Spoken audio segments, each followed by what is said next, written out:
Ladies and gentlemen, to introduce Practicalities of Partnership Building, please welcome José Fernandez, U.S. Department of State.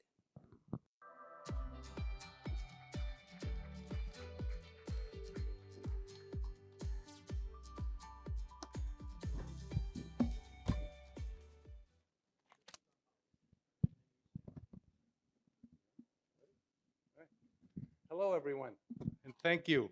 Thank you for joining this strategic dialogue on the practicalities of public and private partnerships. I think Concordia has come up with a new acronym, P4, Practicalities of Public-Private Partnerships, hosted by our partners at Concordia.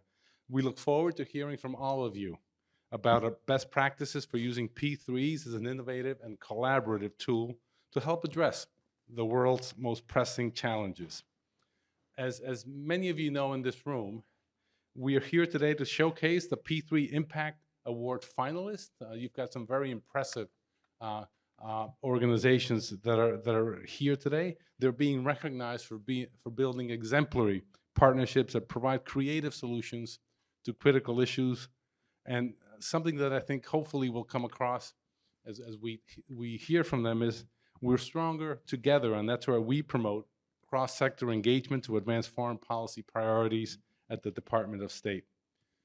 Since about 15 years ago, since 2008, our Office of Global Partnerships has partnered with Concordia and with the University of Virginia's Darden Business School to recognize P3s for their contribution to advancing social issues that directly impact their communities and the world. And let me just take a moment to thank Concordia, to thank UVA Darden for their support. They've been wonderful partners in the last 15 years, and we really look forward to continuing this exercise. Let me also thank our wonderful, I'm biased here, our wonderful GP Global Partnerships team. They are part of the economic family at State, and their work helps to promote the administration's commitment to collaborate across sectors on diplomatic objectives, including building more inclusive, more equitable, and more prosperous futures, and addressing cross-cutting policies in the areas of clean energy, climate change, health, and food security. And thank you to our judges, to our independent voluntary judges. They provide us with a panel of experts to evaluate all of the partnerships today.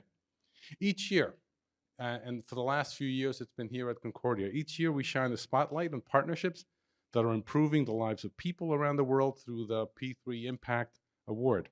And this year, it's no different. I'm impressed by all of the applications that we've received this year, and we also can see, and I very much realize how their work aligns with and advances U.S.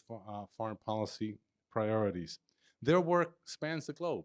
You'll see organizations that have done work in Central America, in Timor-Leste, in India, and in every place in between. By using collaborative models and leveraging the strengths of public-private and partnerships and civil society partners, the finalists that you'll hear from today are ensuring that their impact will continue to be sustainable for the next generation of leaders and innovators. These are partnerships that are helping to promote a sustainable economic recovery from COVID-19 while preparing for future pandemics that we unfortunately know are sure to come, except we don't know when and what they will entail. They also are looking to improve access to education and quality healthcare, utilizing emerging technologies to improve lives, tackling the climate crisis, and so much more. By being here, you're all demonstrating your know-how to a world of potential partners, sharing your experiences and providing best practices on how to advance impactful social good partnerships. This summit is a wonderful venue for this because it convenes some of the world's most prominent business, government, and nonprofit leaders to foster dialogue and enable effective partnerships for positive social impacts. What I'm going to do next is pass the microphone over to the newly appointed U.S. Special Representative for Global Partnerships, Dorothy McAuliffe. She will be carrying on the torch going forward to support the administration's policy priorities for renewing U.S. leadership and mobilizing coalitions of people like you here in this room to address global challenges by engaging in a diverse range of stakeholders. Dorothy and her team are identifying areas of opportunities for collaboration between the Department of State and private sector actors around the world to promote economic growth by deepening cooperation across sectors and shaping an international environment in which we can all thrive. So thank you. Thank you for the work that you do. Thank you for allowing me to launch this event. I had nothing to do with the finalists or with the awards. But now let me turn it over to our special representative, McAuliffe. Thank you.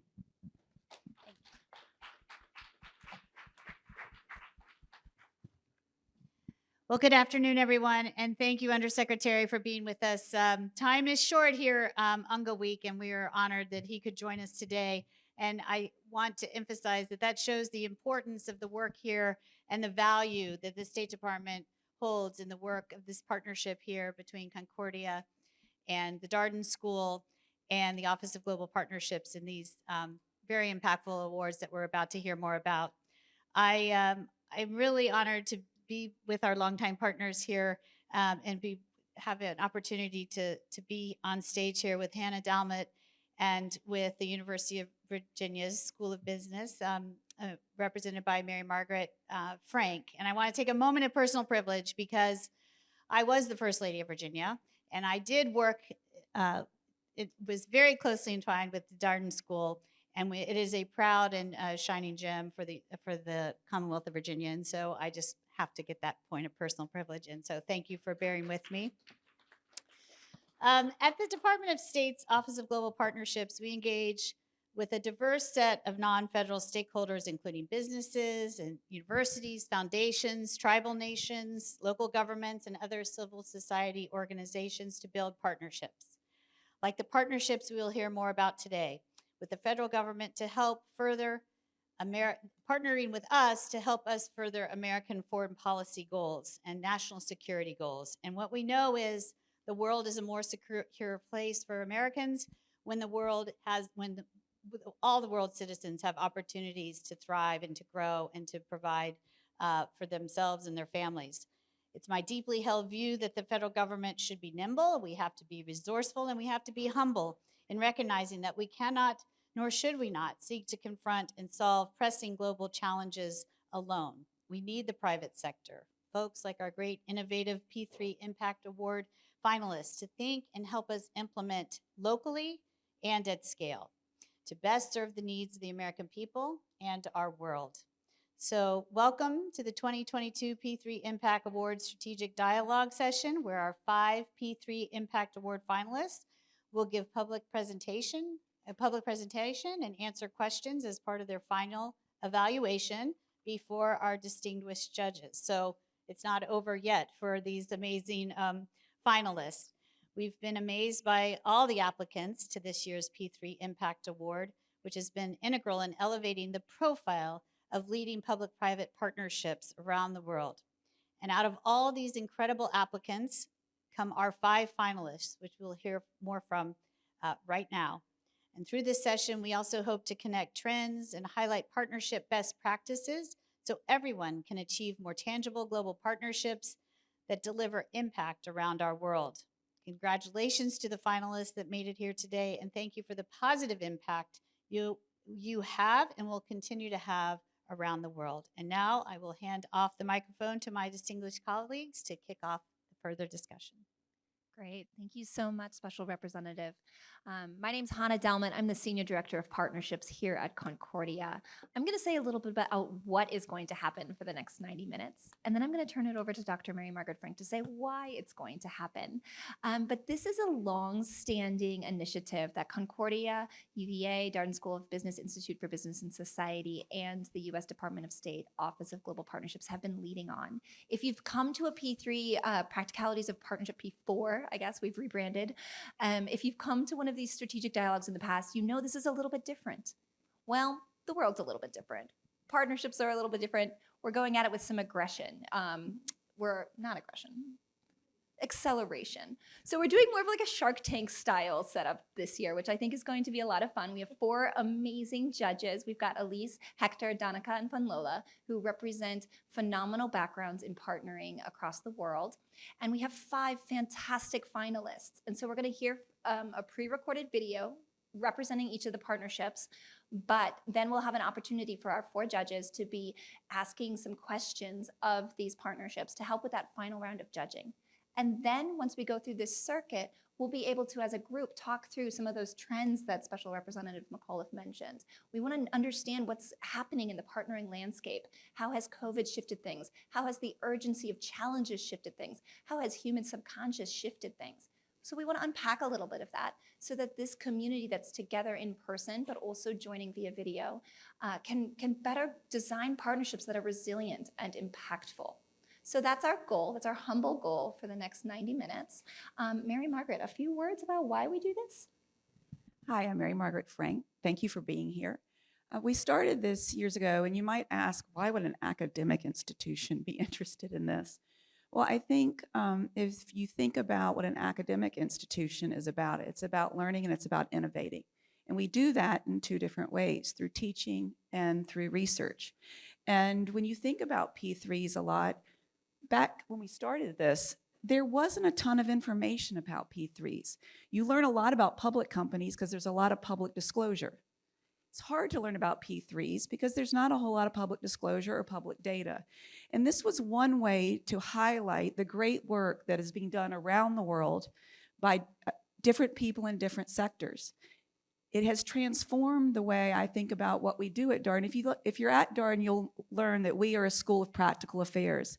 And I can't think of anything more important in practice than having business and government work together to secure our future as a global society.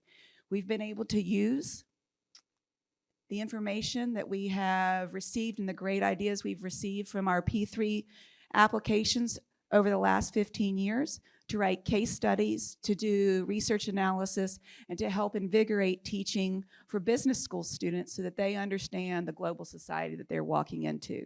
So both for the current as well as the past applicants, we thank you very much for building a better society and letting us educate our leaders to be more responsible.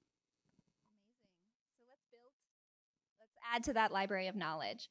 I'm going to welcome to the stage Kate Curran. She's going to present about the School of the World Community Schools, a perfect segue from the academic to the present partnership. So, hi, I'm Kate Curran. I'm the founder of School of the World.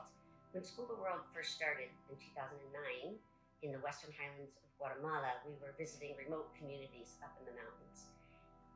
These communities might have a legal code for a school and a teacher, or if they were lucky, a few teachers, but none of them had even a school building. Kids were learning in shacks with dirt floors, tin shacks. There were no books to be found anywhere. Teachers were poorly trained, if at all, and parents were, very few of them had gone to school, and vast majority unable to read or write or even sign their own name. We took 4 things away just from our visits. First, there could not have been a lot of learning going on. Second, kids were dropping out of the system very early. The national system was failing miserably. We realized finally that to turn the situation around, to create real change, that change was going to have to come from within and from the bottom up and not top down. So from the very beginning, we set about creating a 3-way partnership between School of the World, the communities themselves, and local mayors. Mayors are not technically responsible for education, but they were the ones who were the closest to the community, and they're the ones that are the closest to the problems created by a failing education system. Under our partnership, we would bring the resources, yes, for infrastructure, for books. We would even hire local people to train the teachers and to train the parents, help the parents understand how they could help their children learn even if they did not know how to read or write themselves, to understand that they in fact were the first educators for their children. The mayor would agree to pay for 50% of any infrastructure improvements. The community itself would agree to donate the land and the labor, unskilled labor that is. They would agree to attend these parent trainings every other week for 5 years. The idea was that we are obviously providing the resources that were so sorely lacking. We're building the capacity of teachers, and we're building the capacity of parents to turn the situation around. Ha sido un proyecto que ha venido a cambiar realmente la vida de los niños y niñas, la vida de los vecinos y vecinas de estas comunidades que en su oportunidad pues prácticamente habían estado sin la infraestructura de una escuelita que pues hoy las cosas están cambiando y hoy los niños pues van recibiendo la formación educativa con mejor comodidad, y esto gracias a la alianza que hemos tenido entre School de Work. La gran diferencia que tenemos con School de Work y en diferencia con las otras, que School de Work, los cambios, la inversión se ve, está ahí en beneficio directo de la comunidad. Con la alianza que se ha tenido hemos visto la inversión prácticamente del 100% en el campo, pero me gustaría aún más que esta alianza la pudiéramos llevar y que trascendiera a nivel nacional, para que se den cuenta de que ustedes han hecho lo que el Ministerio de Educación no ha logrado hacer. Hoy cuando hablamos de un proyecto nos sentimos como una familia, no nos sentimos como una comunidad, nos sentimos como una familia y decimos echémosle ganas, porque School de Work nos ha enseñado algo en la vida, que podemos soñar, pero que trabajando lo podemos lograr. Entonces son cosas que se dan en nuestra comunidad hoy en día, que no se daban al principio. Cada uno estaba por su lado, no había una unión. Hoy que ya nos dimos cuenta que nos unimos en un proyecto, que lo logramos, que unidos podemos lograr muchas cosas en la vida. As you might have been able to see from the mayor's comments, this partnership has grown into something much bigger than either of us ever expected or intended, to the point where now we are partners in advocating within the system to get the national government to do better. Even beyond education, we've seen this partnership become like an organizing principle for communities, where communities are then, after working with us, organized enough to go and get electricity for the community or water for the community. We see mothers, after participating in the parent trainings, all of a sudden taking a leadership role in the community. So community development, empowerment of women, there are just many benefits that, while they may not have been what we set out to do, they're wonderful to see.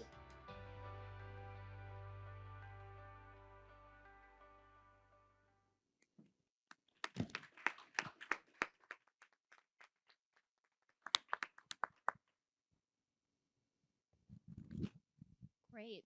So I do invite the judges to jump in with further clarifying questions about the partnership, its practice, its model, and its impact, how you're approaching it. But thank you for that beautiful video. Judges? I can kick us off. Hector Mujica with Google.org. Thank you for the thoughtful video and presentation. And I just want to commend you on your work. I want to commend you on how much you all center on proximity and how you do this work by bringing everybody in the community to have a stake, a vested interest in the success. And also the angle around education, I think, is so important. I think we can all acknowledge that education is at the forefront of empowerment and of transforming the lives of many. My question is around the role of the private sector. I think it's very clear to me the role that the local community is playing, that the mayor's elected officials are playing, that the nonprofit sector is playing. But curious, how might you activate the private sector to also engage proactively in this initiative, and what kind of value could they be adding to this? I can tell you that we tried a lot in the early years, but we are so remote that what we are told by businesses is that we're just too far, even by those that want to help, or maybe through a personal relationship of mine. They just don't have, it's not even close enough to send employees for an employee engagement type thing, which many of them are looking for. There's not much of a private sector in some place like Quiche in Guatemala. There's little stores, things like that. There's really not much of a private sector in any of the areas in which we work. We have had some funding from companies, not a tremendous amount. In some of these areas, the companies tend to have their own, they call them foundations, but they're more like NGOs.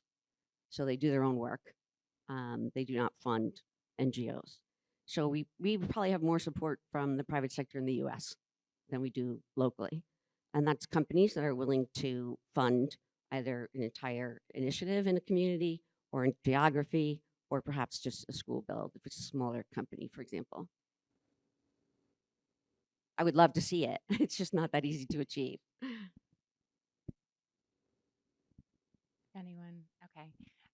First of all, thank you. This was phenomenal. I think one of the things that really stood out to me was just also how many indirect benefits this program is receiving that you didn't set out to achieve, which is incredible. And I think a lot of that speaks to incorporating the community into the model. One of the questions that I have, which of course is common across any partnerships, is sustainability and kind of long-term when thinking about the partners. And in particular, I love the piece of incorporating local mayors, but of course we know that that transitions. Yep.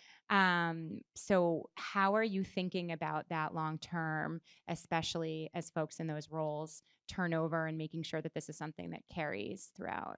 Well, that's the reason that we focused right away on the community leaders and the parents themselves. So we try to build something to drive sustainability in virtually every component. So parents begin to become invested by building the school themselves. We actually ask them to contribute money for books. It's not because we want their money, it's because we want their ownership and involvement. So we tell them whatever you give the first year, we'll give 5 times as much, second year, 4 times as much, so on and so forth.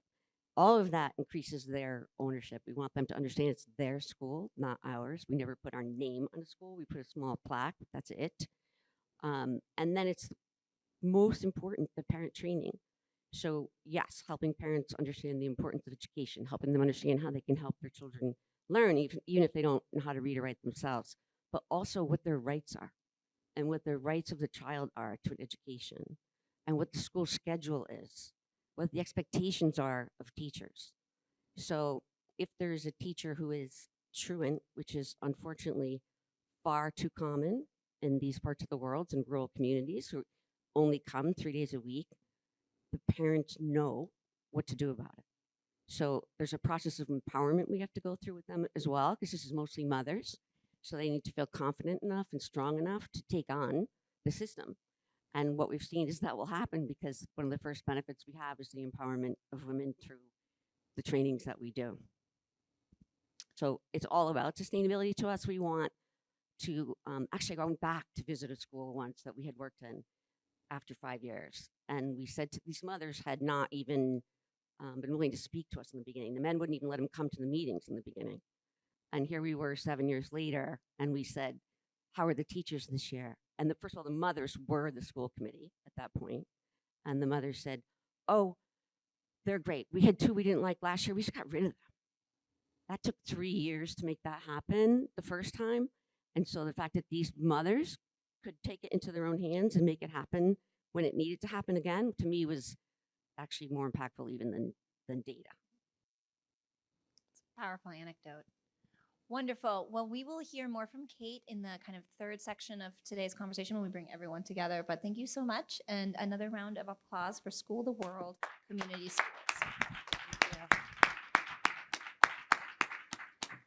Our next partnership is with Plastic Solutions Alliance, and I believe we have a film.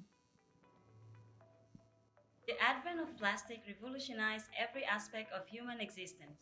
Plastic can be found on the International Space Station, in medical equipment, in educational materials, in every livelihood, but also in our blood.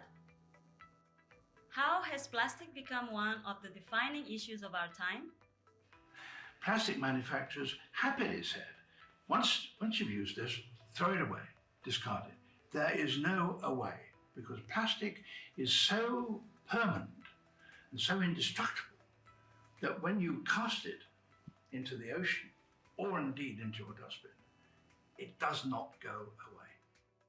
Decades of overuse and surge in single-use plastic has led to a global catastrophe that harms our health, climate, environment, and aspiration for social justice. Throwaway culture hits poor people and poor countries first and worst, with consequences we all share no matter where we live. Timor-Leste is a nation of 1.4 million people. and one of the youngest countries in the world. But it uses and discards more than 1 billion plastic bags and 125 million plastic bottles every year, which undermines its effort towards the UN SDGs by exacerbating health, climate, and natural disaster risks for which the country is not adequately prepared. Out of the nearly 70,000 kilograms of plastic waste generated every day, 81% ends up in the environment, while most of the rest gets burned in trash piles. Plastic pollution threatens the country's tourism potentials and economic development, clogs drainage network, creating flood risk and stagnant water, affects vital marine ecosystems as it breaks down into microplastics and emits pollutants and particles, causing diseases and impacting global warming when it's burned. To beat plastic pollution, we need to entirely rethink our approach to designing, producing, and using plastic products. It was against this backdrop that the Plastic Solutions Alliance came together to explore the potential of the circular economy to gradually close the loop and advance plastic neutrality in Timor-Leste. Following a pilot to scale the approach, the PSA simultaneously engages businesses in the value chain, government to inspire policy reform, development agencies to bridge the infrastructure funding gap, and civil society to raise awareness and drive behavior change. A agência Hanne reforça a implementação de plástico, coordenune bele transforma Timor-Leste saindo da Nação Unida neutral plástico e futuro. The first mover in Timor-Leste recycling sector, we are on our journey to build infrastructure that can create impact at a scale, while demonstrating investment viability. Working with partners such as PSA that could help us close the financial gap and shorten our investment timeline has been a game changer and likely made recycling available in Timor-Leste years sooner than it would been without this partnership. For the youth, the PSA is a marvelous tool for connecting with the private sector and also with our colleague development partners. It will give a great impact by transforming the plastic waste to reusable products that have long life cycle. Continue our commitments to reduce plastic waste, reduce CO2 emissions, and shift more to the renewable energy sources, supporting the goal and vision of Plastics Solution Alliance. By putting together our resources, together with others, we seek to share our respective strengths, experiences, technologies, methodologies, and resources to advance our common interest around how better plastics management can promote clean environment, disaster risk reductions, climate change mitigation, and other priorities. As most resources directed to plastic and climate action globally are raised in developed markets by established actors with access, initiatives like the PSA, which work across boundaries and bring a perspective from countries like a smaller carbon footprint, are key to move from local to global impact. Convening a partnership dedicated to the circular economy in a small island developing state like Timor-Leste is inherently about democratizing access and impact to drive resources where it is matter most, not where it is easiest.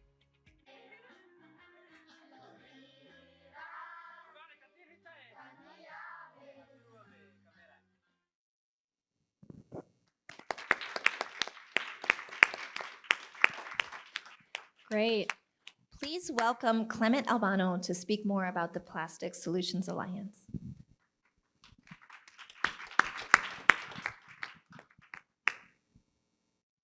Hi, Funlola, McKnight Foundation.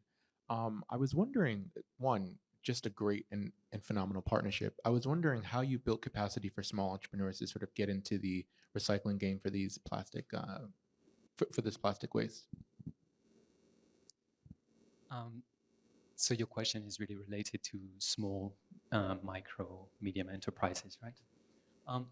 So yeah, the idea for us is not to create just one recycling champion in Timor-Leste. So what's at stake is really creating an ecosystem, creating a viable industry. And so the way we support smaller players and smaller actors is a combination of support. It can involve direct financial support through grants to help them invest in new equipment, scale up their model or just design their own model, help them with product development, with research or with R&D, try to bring some aspect of consumer research so that they understand their customers better, they understand the market better, and then we help them train in like business management, train in quality control, and we help them share their skills with other interested parties. So some of our early entrepreneurs have already organized more than a dozen training for other groups, youth groups, women groups from across the country who are interested in learning skills to upcycle simple products or simple material that they see in their waste bin into something else. Donnica Hawes-Saunders with Philip Morris International. Thank you so much for your application and the video. Very impressive work. My question has to do with the innovation associated with the work that you're doing. There's a lot of action and activity around plastics and addressing this issue. Can you talk a little bit about how your particular partnership is innovative and what makes it unique compared to the other activity that's going on in this space? Sure. I think the Plastic Solutions Alliance tells us about our addiction to plastic, about our addiction to fossil fuels. And it talks about the invisibility of plastic as well. It's not my intention to embarrass our host, but have you noticed that all the plastic around us today, for instance? And I think, one thing about plastic is it is so much part of our life that it has become invisible to us now. And we don't see it until it's pointed out to us, until we are told about the harm it's causing. But when we look for plastic, we start to see it everywhere. And when we look at the problems it creates, we cannot unsee it. And I think that's like the key issue that the Plastic Solutions Alliance is tackling for the very first time in Timor-Leste. What's unique about it, it's waste is always someone else's problem. That is the very nature of throwing things away, out of sight, out of mind. With this partnership, what we want to see is we see the circular economy as an opportunity to change the narrative and to shift from a customer mindset to a custodian mindset, where everybody is in charge of, caring about what's around them. And I think there's a strong bias when it comes to climate action, when it comes to plastic pollution, in coming up with solutions. And very often it neglects the social, emotional, and educational aspect of change. And I think what makes us unique is that we have that approach that is very strongly focused on social change. One of the lessons we have learned is that most of our work is social change. So we also go upstream to prevent waste before it happens.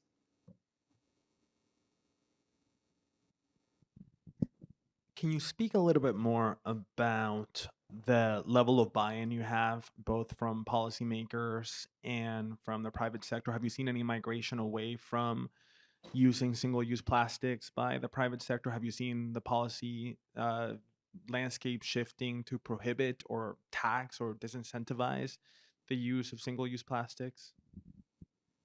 So since the partnership has started in Timor-Leste, there's been the first attempt at banning some single-use plastic items. So the first piece of legislation has been enacted early 2020. But as with many things, implementation and enforcement is, enactment is just the first step. And then there's still a lot of work to do. So we work with government hand in hand to try to support them in this.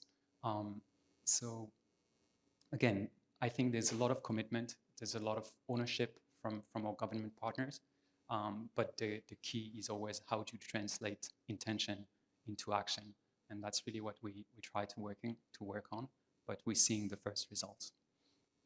Amazing.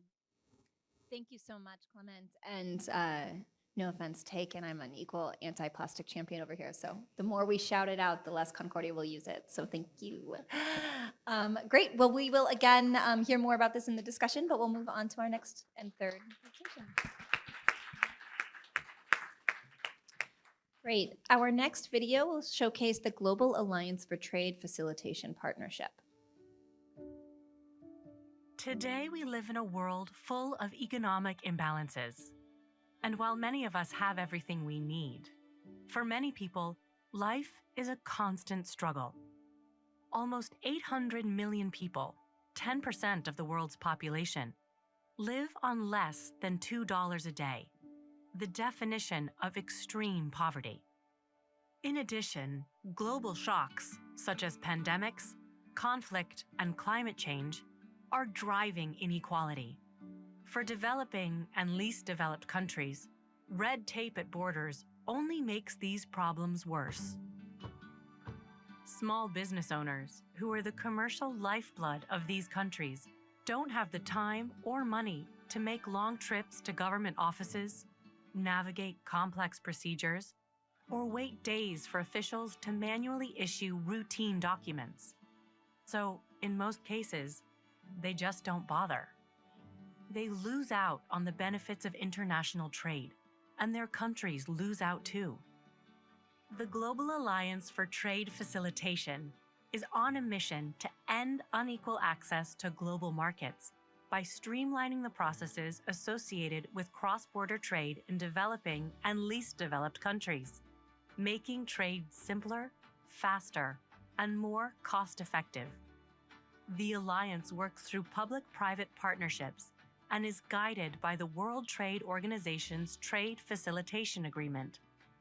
Our projects help to level the playing field.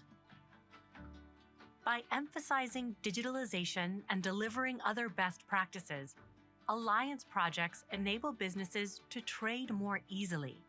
This means vital imports such as food and medicines do not languish in ports and warehouses. For exports, faster and easier trade means businesses are more competitive. This drives inclusive economic growth and poverty reduction. Governments save time and resources while still safeguarding their borders and revenue collection. And everybody wins. Our impacts are many and varied. For example, in Madagascar, we worked with the government and the local private sector to reform border processes and digitalize systems, improving international access for traders, including those exporting key agricultural goods such as vanilla. In Mozambique, our public-private partnership model is reforming the processes that slowed down imports of childhood vaccines and rapid test kits for HIV and malaria, reducing the time and cost of getting vital health supplies to vulnerable populations. And in Colombia, we brokered unprecedented trust between the public and private sectors to create a virtual customs hub, streamlining imports of vehicle parts for the automotive industry, a sector responsible for more than 25,000 direct jobs and another 100,000 indirect. We believe in empowering a more prosperous, inclusive future because we know that better processes can create better lives. The Global Alliance for Trade Facilitation, targeted solutions, global impacts. From the Global Alliance for Trade Facilitation, Paul.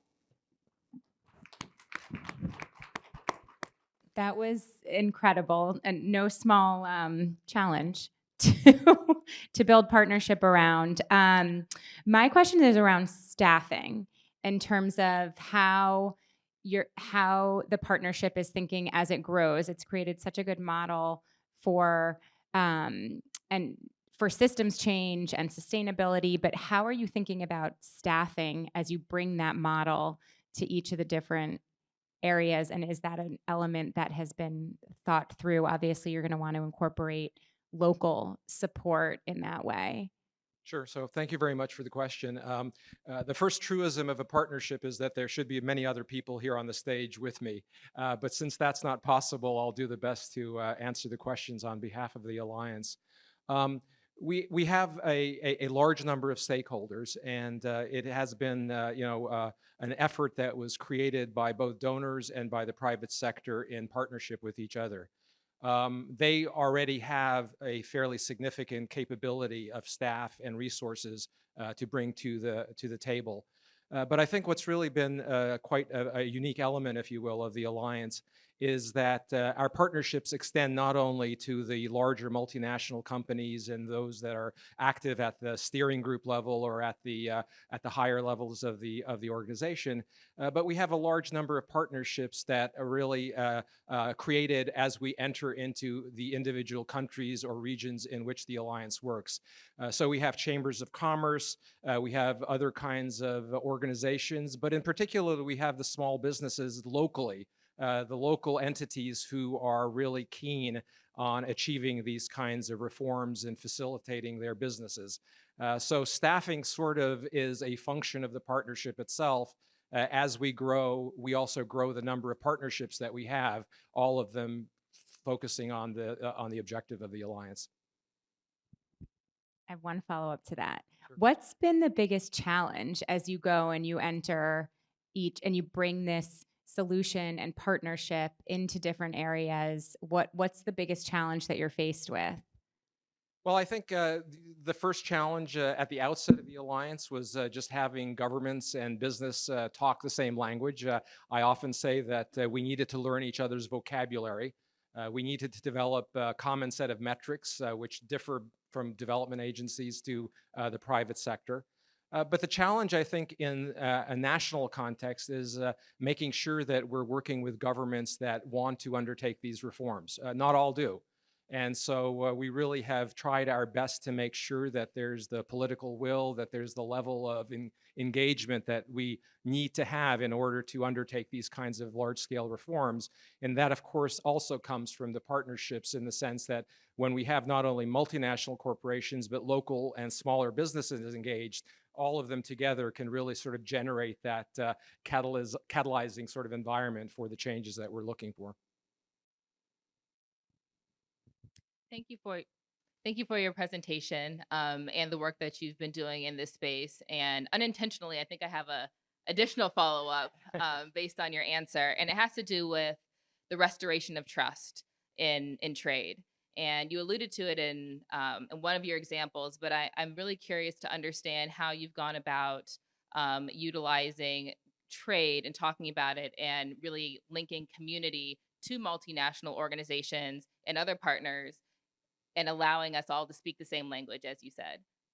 Well, one of the sort of motivating elements behind the creation of this alliance was really that we didn't want to follow the traditional model where it was governments speaking to governments, which would, I think, typically be the way in which some of the reforms that we are involved in would unfold.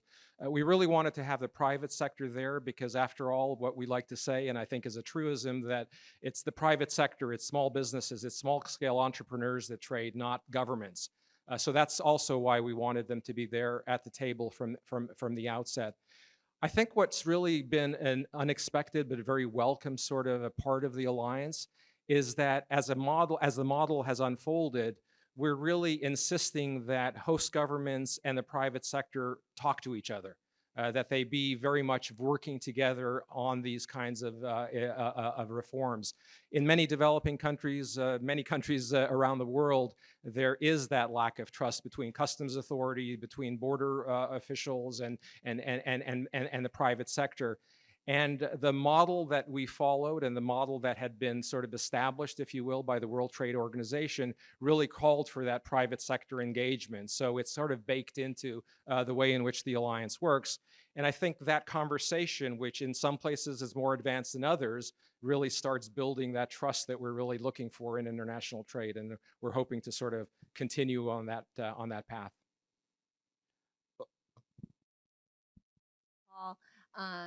And congratulations again on a fantastic, truly global partnership. So thank you. Our next partnership. Okay.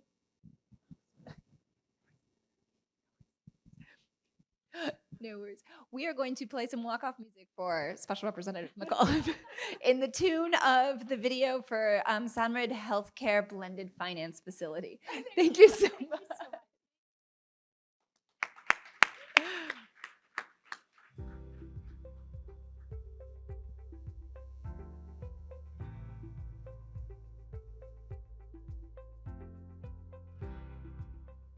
Partnerships to build a resilient health system for India. Unlocking greater capital through partnerships and strengthening health systems leading to results on the ground. Driving a sustainable model to catalyze market solutions for healthcare. Scaling and high impact are the hallmarks of this unique program.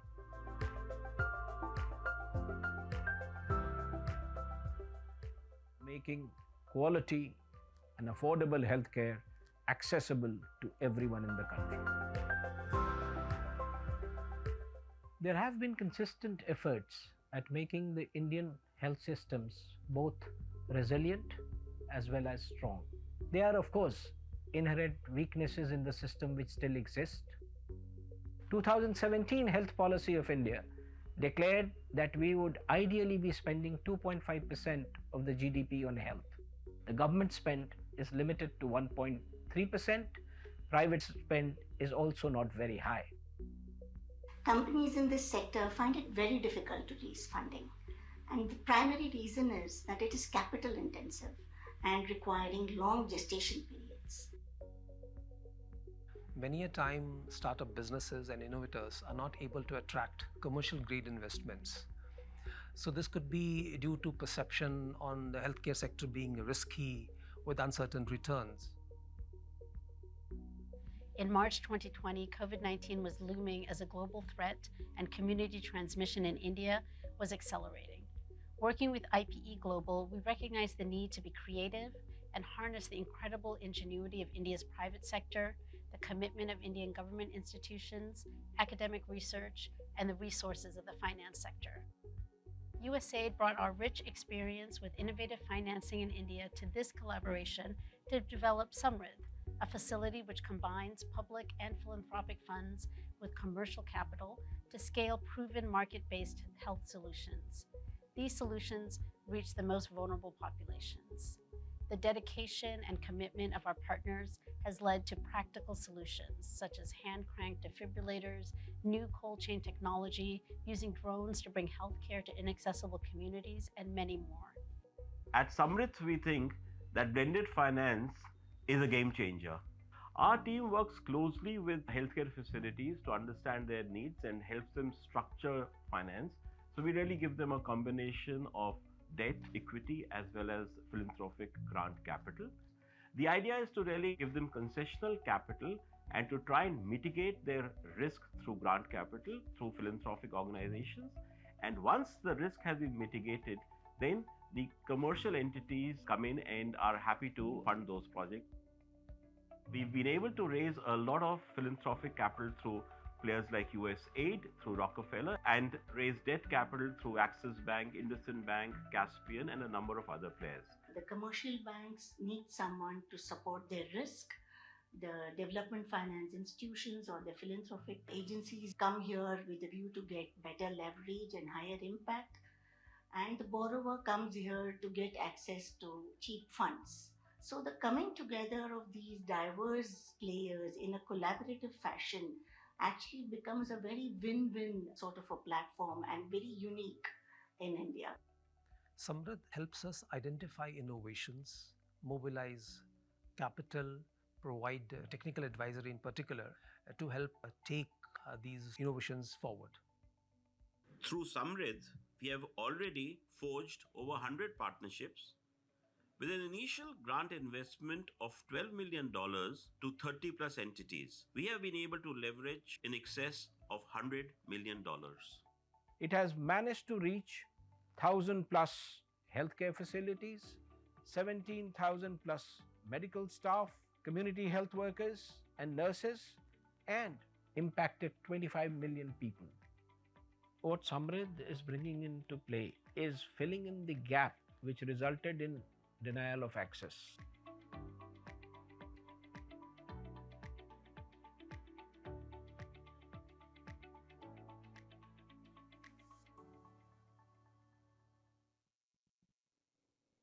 Great. Fantastic partnership that we'll hear more from by Himanshu Sikka. Himanshu.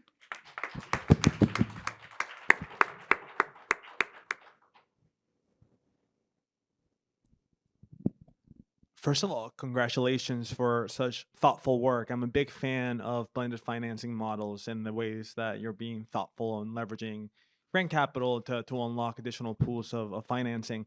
I'd love to hear more about any insights or learnings that you all are taking away from this intervention. I mean, the metrics are just incredible, and the way that you've been able to leverage private capital has also been really impressive. So would love to hear learnings, insights, and potential replicability for this in other sectors within India and other markets.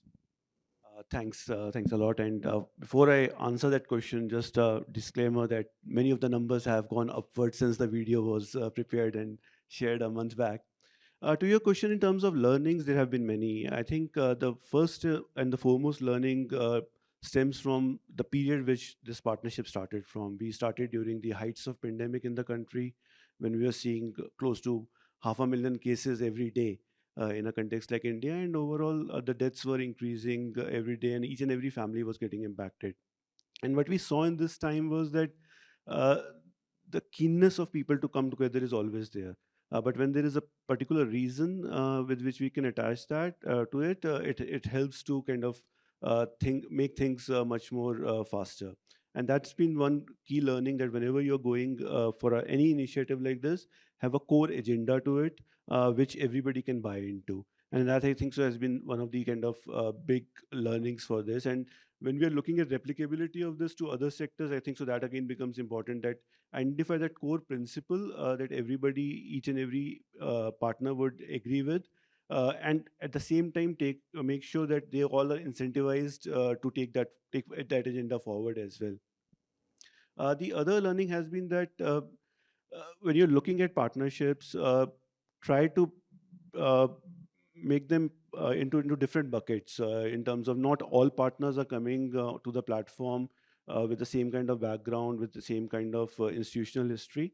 So it's very important that you bucket them into different groups, and then ensure that each group is catered to. Within Samrit, the 100 plus partners that we have are broadly can be classified into 7 different groups, starting from government partners to financial institutions, to donors and philanthropies, academic institutions, and each have their own kind of agendas at the end of the day and their individual goals. So it's important to kind of keep that in mind, ensure that each and everyone is incentivized, everybody gets a kind of equal platform to showcase their work in the initiative, and that can be a winning solution in the end.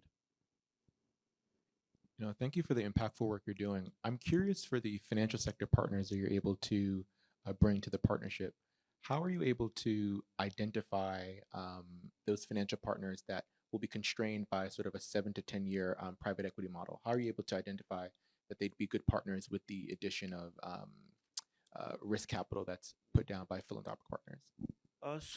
It took some time initially to kind of identify the right kind of financial partners, because the reason being that from the financial institutions point of view, it's about de-risking their investment in some way.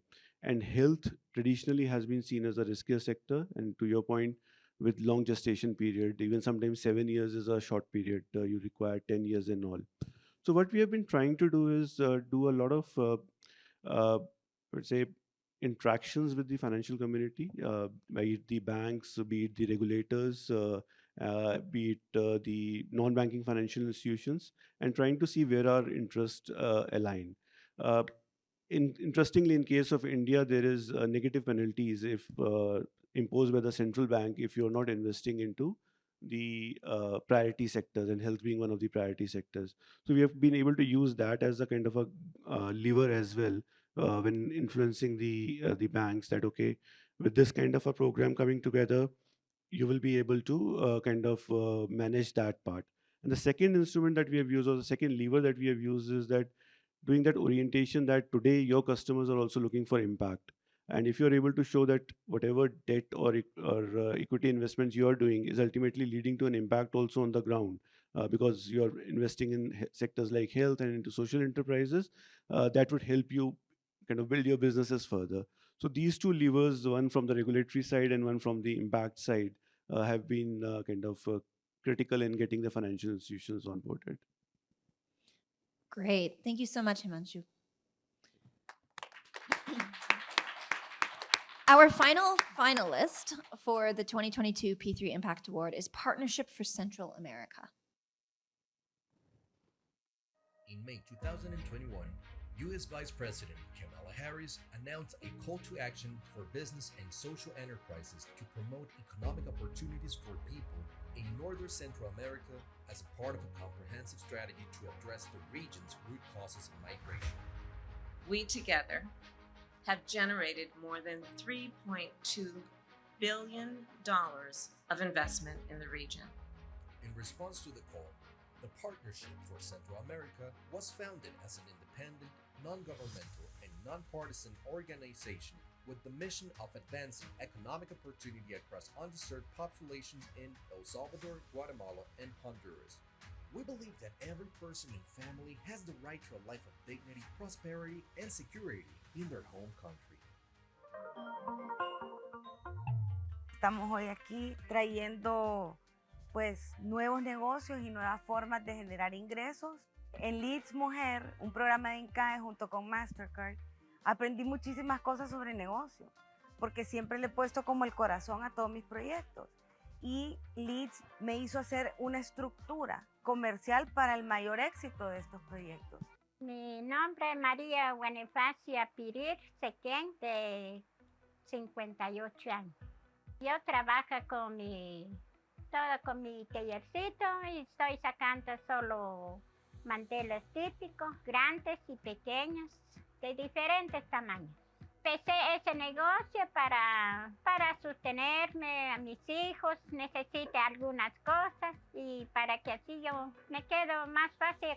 La Fundación empodera a las mujeres a través de brindarles la oportunidad de optar a un préstamo y con ello poder desarrollar su negocio o iniciar un negocio que tiene. Cuando está vivo mi esposo, yo siempre lo ayuda para sostenernos, para hacer los casitos, así. Pues mi negocio, yo pues lo apoyan a toda mi gente, pues lo voy a mandar a ese, y me dejan y yo lo pago así. Lo estoy ayudando a ellos y ellos me ayudan a mí. Microsoft expanded broadband access for nearly 2 million families who were previously disconnected.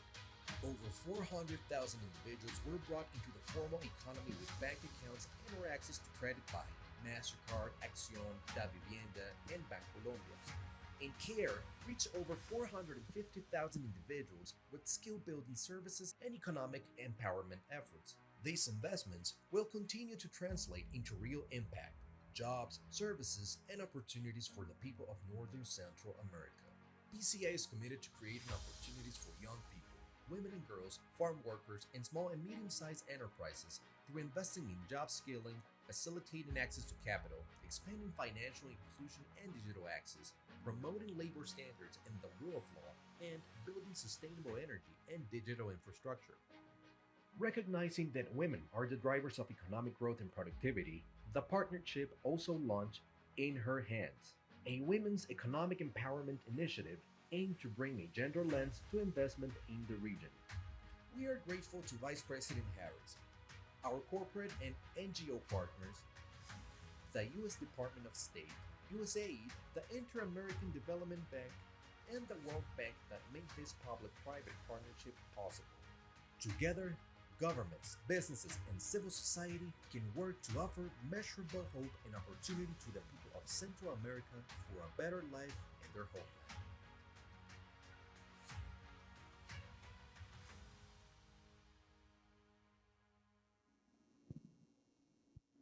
Fantastic. Let's please welcome Jonathan Fantini Porter to tell us more about Partnership for Central America. Jonathan.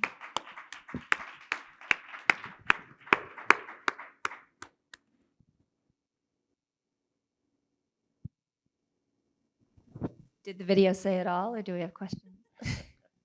Jonathan, nice to meet you, and thank you for all the wonderful work that you're putting forward in this field. I think it's quite impressive. I would love to kind of hear from you some reflections around beyond the dollars that you all are unlocking, which are impressive. What are some of the metrics that you're looking at in terms of measurements of success? Like, how will you say this worked and it worked to its full potential? Thanks so much for the question, and it's key, right? I mean, when it comes down to the objectives of this effort, we're focused on creating 1 million jobs in the region over 10 years and supporting 20 million individuals with programs around, for example, financial inclusion, that is providing 10 million families with financial inclusion, 5 million homes with partners like Microsoft, digitizing them with internet access. And so when we think about those dollar numbers, yes, we're focused on macro level scale change, right? And we've brought in $3.2 billion so far in investments from corporate and philanthropic partners to the region, $3.2 billion in our first year. But the outlay of that, what that delivers, are the program areas that we're focused on. So I'll name a couple of what those impact areas in just 12 months have delivered. We are now at 1.5 million homes that have been digitized 1 year. 475,000 people have bank accounts and access to credit that previously did not 1 year ago. And that's just two examples when we think about the scale.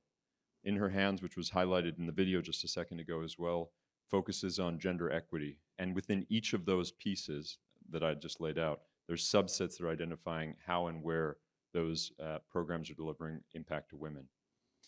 The key, I think, macro effort around our data capture and how we're thinking about measuring it. So when we launched this event in May, we're an entirely independent organization, right? It's an NGO, entirely separate. But we have, from the government side, Vice President Harris, who's launched this event with us, as well as partnerships with the State Department, USAID, and others. But in that event, one of the key asks was metrics. How are we going to capture? And so we brought in Harvard University School of Public Health, Dean Michelle Williams, who's leading that effort. And they've done two things that are quite remarkable in the first year. One, they've established the first holistic data capture program for this region that incorporates both integration of data on the impact of the programs that we're bringing in, as well as an evaluation component that measures how those impacts are addressing communities down to the zip code level in the region. And they're geo-mapping that and putting that into a live dashboard that we'll then be able to have and share publicly. So that'll be the first for this region when we think about this, and that's being driven by our partner, Harvard University School of Public Health. So data is key, metrics are key, and we've established both clear metrics across each of our program areas and capturing those in terms of an evaluation component when we think about bringing in partners like Harvard and others to measure those. I hope that answers the question. Thank you. Thank you for the presentation and the video. I'm particularly impressed by your gender-focused investing within your hands. And so I'd love to learn a little bit more about best practices and key learnings that you all are taking from those current investments and how you look to grow those in the future. Thanks for that question. And it's such a key part for this effort around gender equity.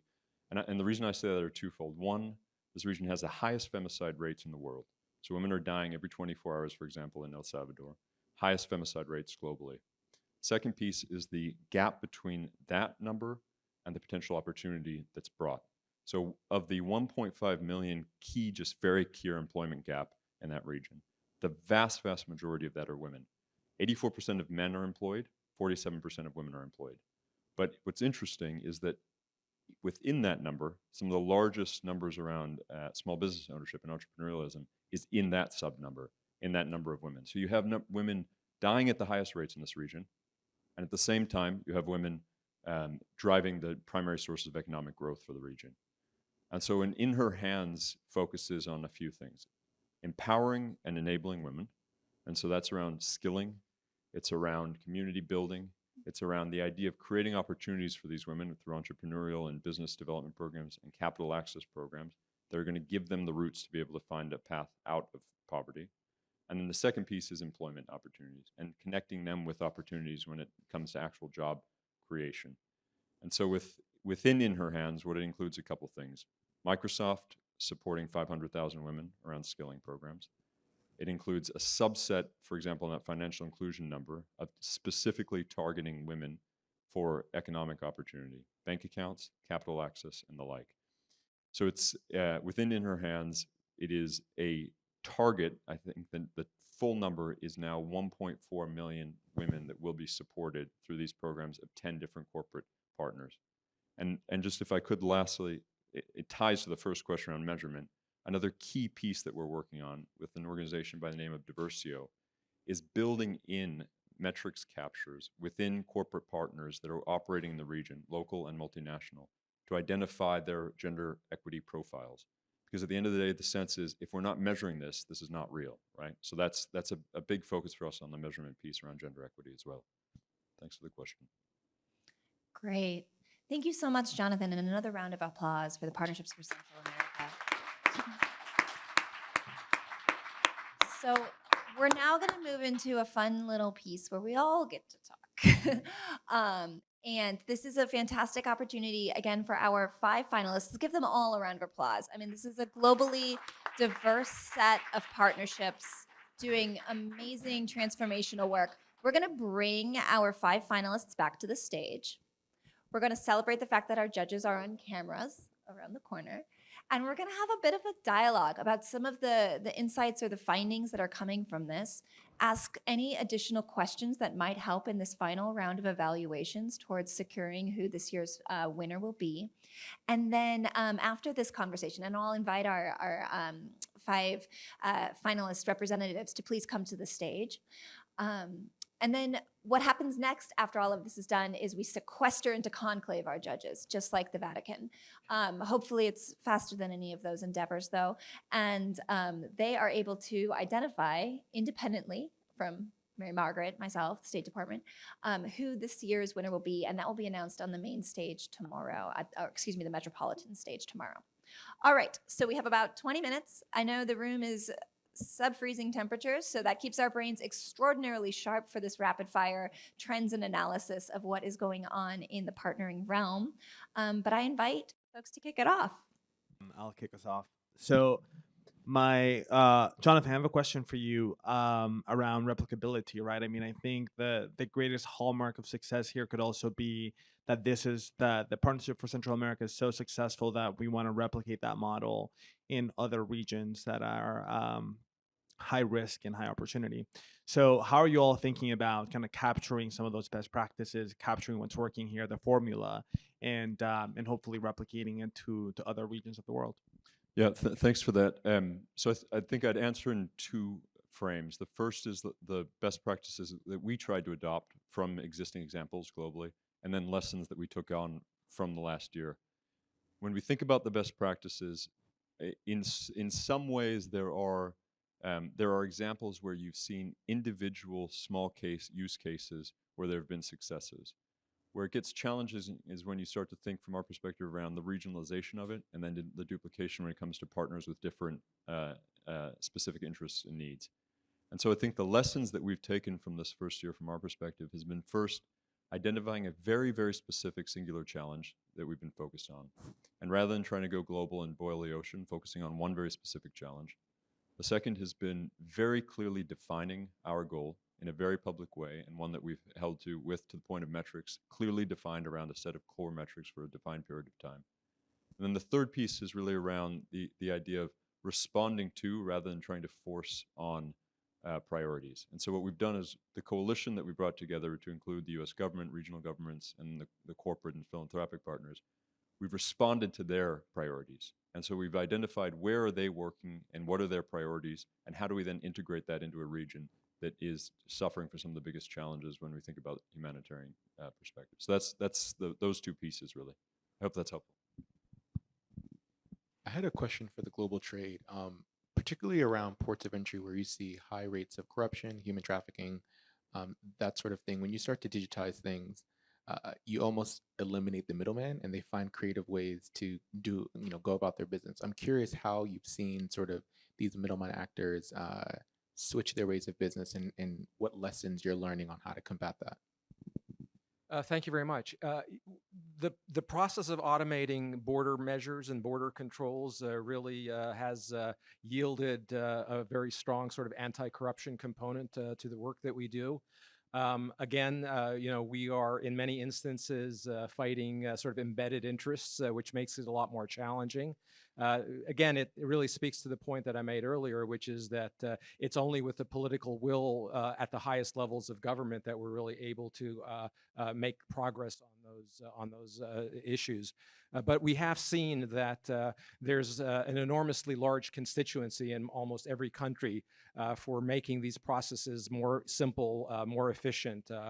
There's something called a single window, which is a part of the trade facilitation agreement, which encourages governments to work in a much more collaborative and cohesive fashion. It's something that really engenders a much better relationship between the public and the private sector. And so those are all the kinds of things that we're seeing as a function of the work that we're doing. I've been looking at these partnerships for a long time. And one of the things that I've noticed over time as over the 15 years, especially this year in particular, is the number of partners in a partnership. And so when I think 15 years ago, we sort of had 3 or 4 partners. Now it's like a page or 2 of partners. And I'm wondering if any of you, so this isn't directed to anybody, could speak to why do you think that's happening? Is it a change in the issues that you're addressing? Is it a change in what we've learned from the past? What is leading to this notion or the situation where we are seeing so many partners in a partnership that creates other partnerships, if that makes sense? It could be anybody, I don't. Can I be very briefly offer 3 letters? ESG. I think from our perspective, in so many ways, we are, and it gets to the key question, replicability of this.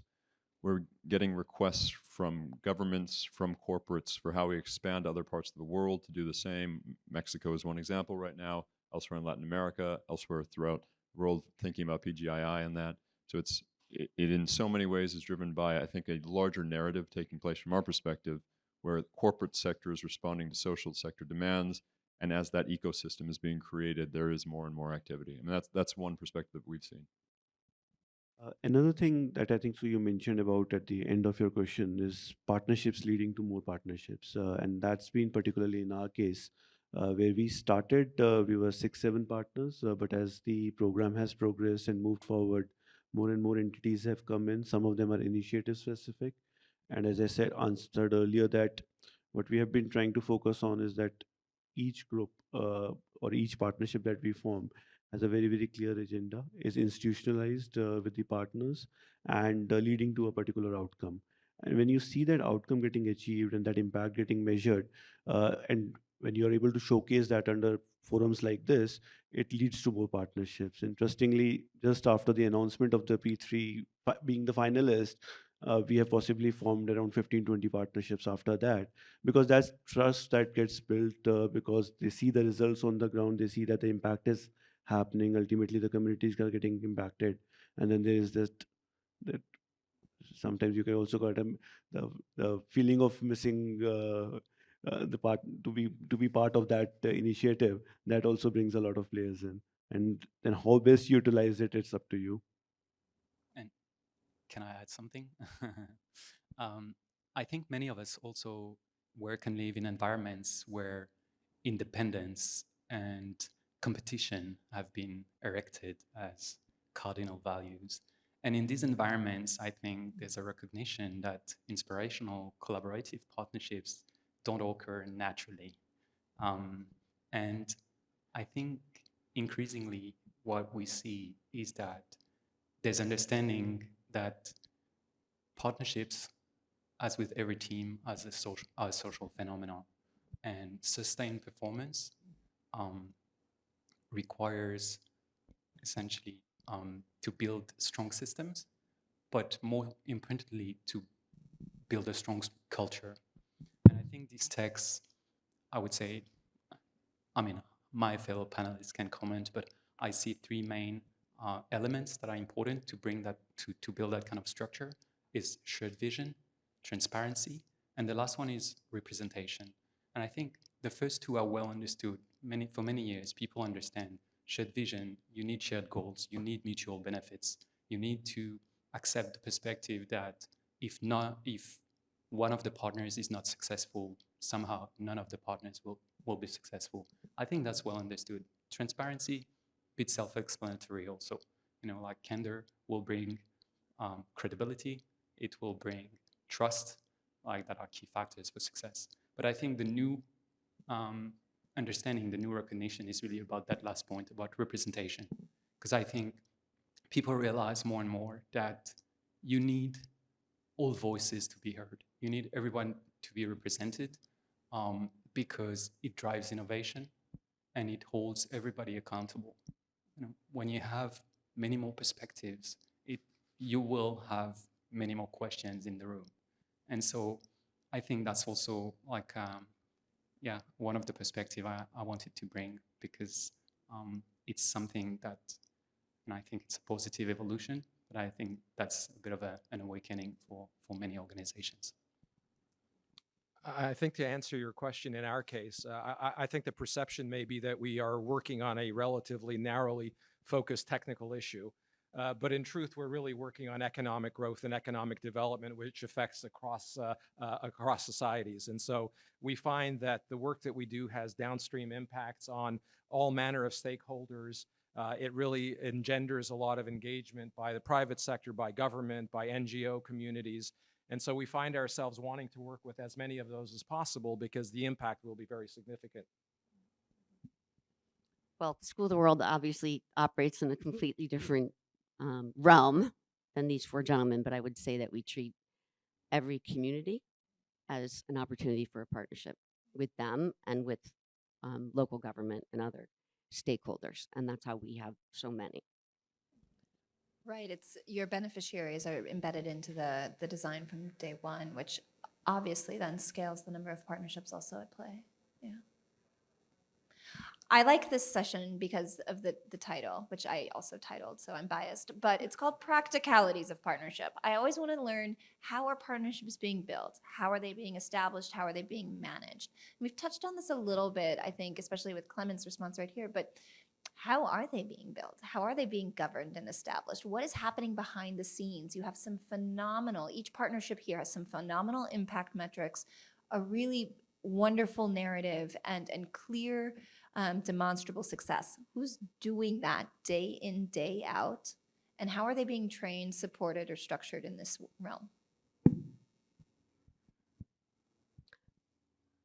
So we basically have all local people on the ground with a lot of experience working in development in these communities. They're all local. And we have a lot of experience now. We've been doing it for 13 years, working with mayors. So we've learned a lot. And we've developed really strong relationships with particular mayors we try to work with on a regular basis. So I'd say I guess we built some expertise, and we've been able to retain some really, really great people who manage these partnerships. In our case, while there is a technical support unit which kind of manages the entire initiative, we have created different layers for the kind of say the governance of the platform.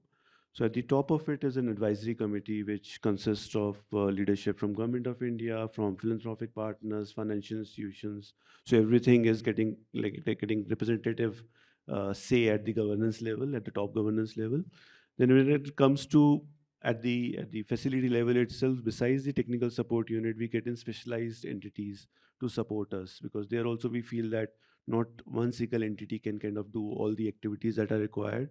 So we get in specialized entities for doing monitoring and evaluation, sometimes even specific for specific impact assessments, you will have specialized agencies coming in.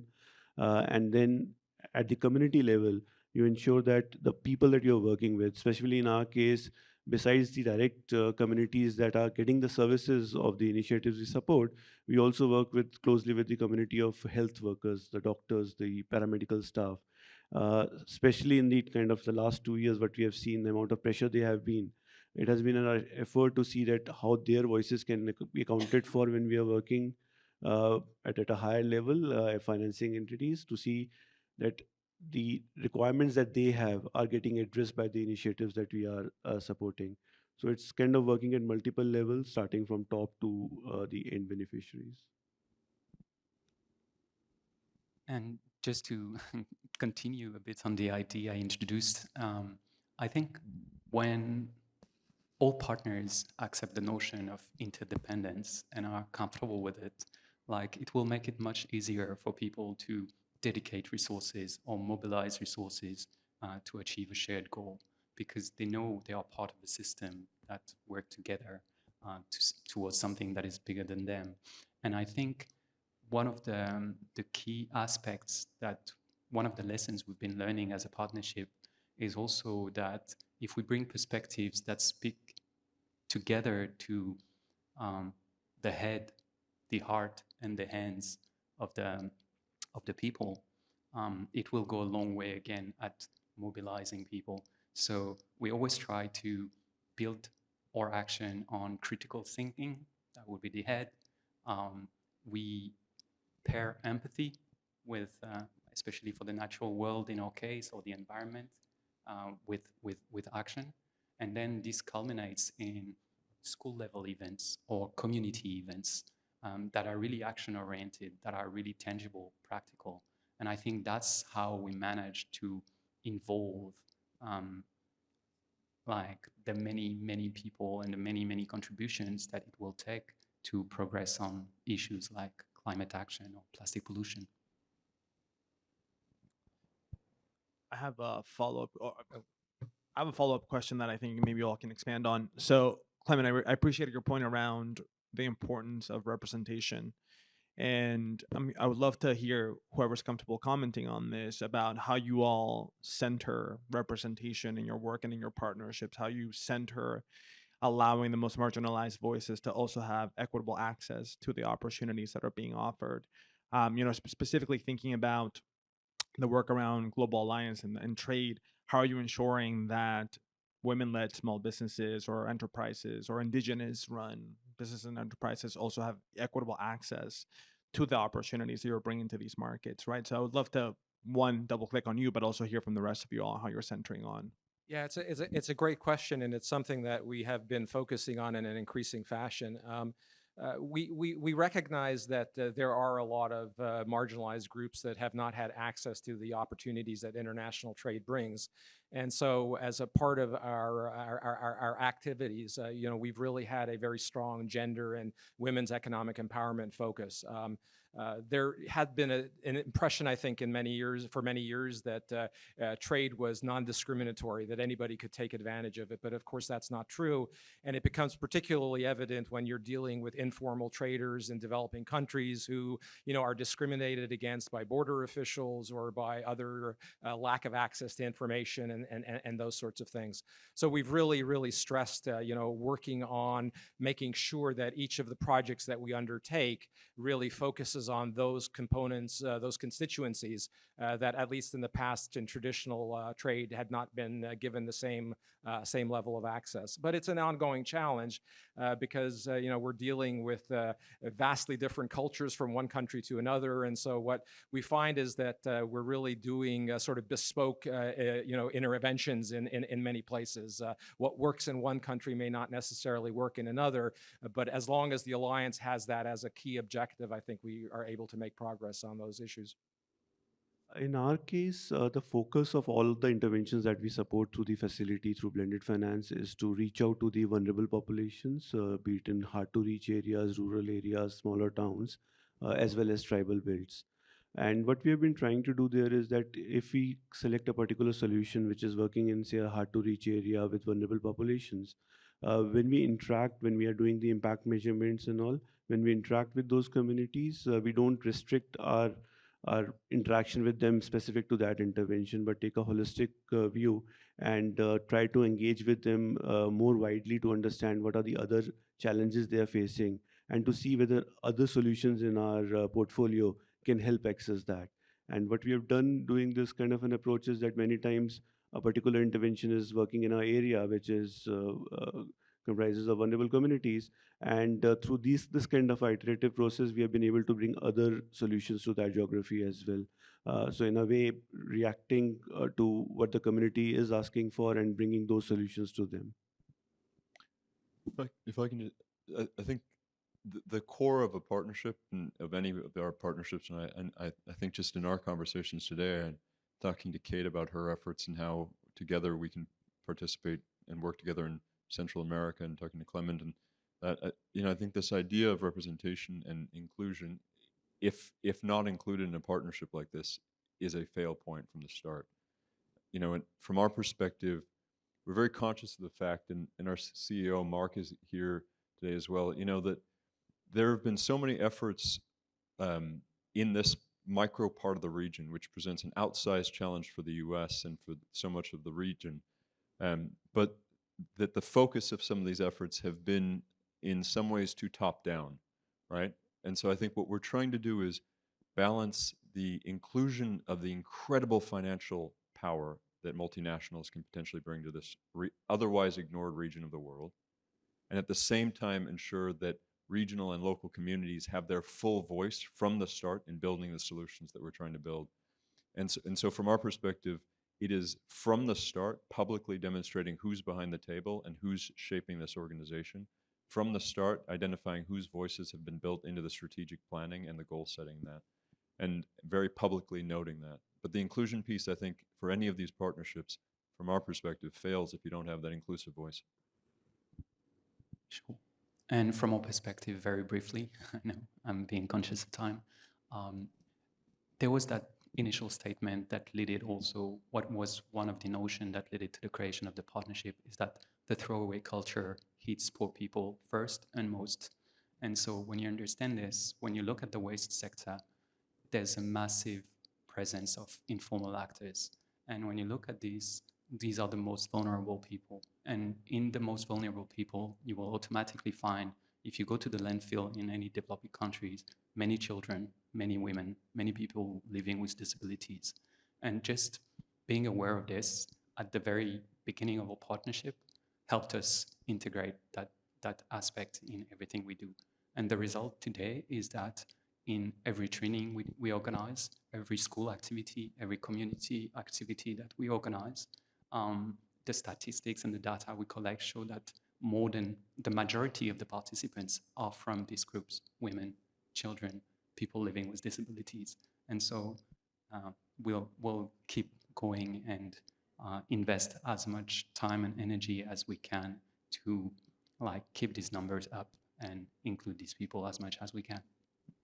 I'm curious. Oh, go ahead. Just for our part, I think it begins with, how do you define representation? Who are you talking about? Are you talking about, as you know, proximity, localization, that has become a very important theme, but how do you define that? It's been defined in many different ways. And for us, it's lived experience.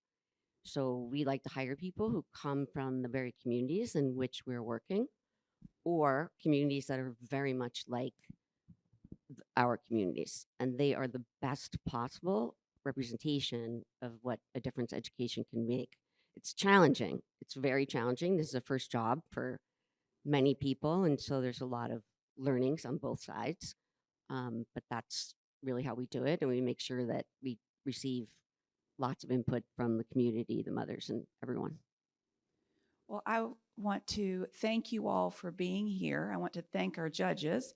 And I want to, most importantly, thank the 5 of you for being an inspiration, not only to this room and to our live stream, but also to my students, right? As I take the messages that you have brought, hopefully all of us in this room can take these messages and this innovation encouragement back to those that we encounter. So I just thank you for all your efforts and the wonderful partnerships that you brought forward. Thank y'all.